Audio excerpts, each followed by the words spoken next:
CNC staklininko diena iš tikrųjų yra labai fainai, įdomiai, nes jie kaip pas mus šiandien ateina, tai jie iš tikrųjų gauna tą tokią aplinką labai laisvą, kur ne tai, kad jam formaliai, kad čia mokytojas, tiesiog atsipalaidavęs laisvai, tu gali prie staklių būni ir matai, dirbi, gali pabendrauti, gali atsipalaidavęs, ne tai, kad griežtai, kad tu pasitempęs visą laiką, čia bent jau pas mus taip yra, nežinau kaip kitur, bet pas mus būtent taip neatrodo ir jie čia pas mus su nuotaika ateina.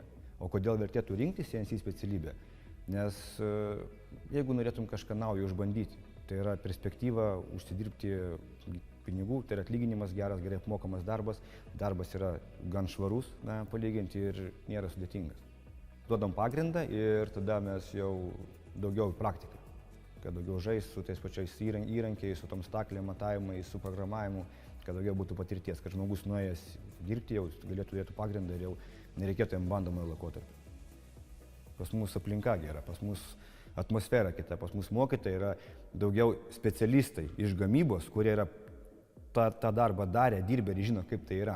Dėl to ir tas mokymas kitoks yra, kad mokinimas yra, kad tu jau gautum žinių, tokių, kad tu iškart nuėtum ir dirbtum, o dar nereikėtų darbę tobulėtis, kad čia išmokinai teorijos ir paskui jau praktikai išmoksi darbę. Ne, pas mus mes esam geriausi.